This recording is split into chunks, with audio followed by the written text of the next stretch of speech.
첫째, 군사협력은 평시의 정보 공유와 유사시의 후방 지원에 한정돼야 합니다. 둘째, 협력의 틀이 동등한 위치에서 작동돼야 합니다. 국민은 우리나라가 미국과 일본 관계의 하위 파트너가 될 수 있다는 점을 우려하고 있습니다. 두 가지 결정적 장면 때문입니다. 미 국무부가 동해를 일본해로 표기하기로 했다고 밝혔습니다. 다른 하나는 후쿠시마 핵물질 오염수에 대한 미국과 일본의 태도입니다. 많은 국민은 미국과 일본의 국익은 보이지만 대한민국의 국익은 보이지 않는 정상회의로 평가합니다. 셋째, 정부는 국민에게 정상회의 내용을 투명하게 설명해야 합니다.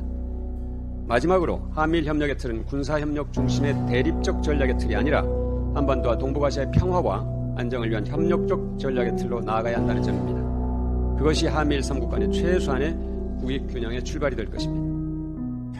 한미일 정상회담에서 밝힌 한미일 3국의 협력관계 새 틀을 두고 과연 이 길이 우리가 가야 할 길인가? 국민이 동의할 수 있는가? 3국 간의 최소한의 국익 균형이 가능한가? 그리고 이 협력의 틀이 지속 가능할 것인가? 국민은 많은 문제를 제기하고 의문을 갖고 있습니다.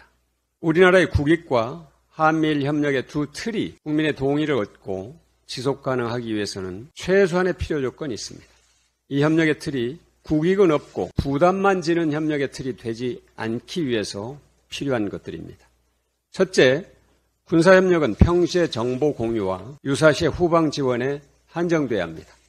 한미일 군사협력 강화가 오히려 한반도의 대립을 고착시키고 긴장의 수준을 높이는 계기가 돼서는 안 될 것입니다. 둘째, 협력의 틀이 동등한 위치에서 작동돼야 합니다. 국민은 우리나라가 미국과 일본 관계의 하위 파트너가 될 수 있다는 점을 우려하고 있습니다. 두 가지 결정적 장면 때문입니다. 하나는 우리나라의 영토인 독도에 대한 미국과 일본의 태도입니다. 최근 미 국무부가 동해를 일본해로 표기하기로 했다고 밝혔습니다. 동해 일본의 공동 표기, 최소한의 우리나라의 요구를 외면한 것입니다. 우리 정부가 이 문제를 어정쩡하게 넘겨서는 안 됩니다. 미국은 동해가 동해이며 독도가 항구의 영토라는 역사적 현실을 결코 외면해서는 안 됩니다. 일본 정부는 식민지집의 역사의 부정과 독도의 한국 영유권을 부정하고 왜곡하는 행위를 당장 중단해야 합니다. 다른 하나는 후쿠시마 핵물질 오염수에 대한 미국과 일본의 태도입니다.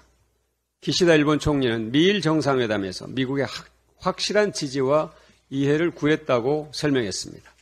그러나 윤석열 대통령은 한미일 공동기자회견에서 IAEA의 검증 결과를 신뢰한다는 입장만 밝혔을 뿐입니다. 국민의 안전과 국익을 저버린 태도입니다. 그래서 많은 국민은 미국과 일본의 국익은 보이지만 대한민국의 국익은 보이지 않는 정상회의로 평가합니다.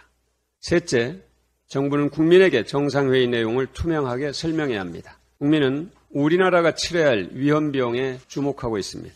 마지막으로 한미일 협력의 틀은 군사협력 중심의 대립적 전략의 틀이 아니라 한반도와 동북아시아의 평화와 안정을 위한 협력적 전략의 틀로 나아가야 한다는 점입니다.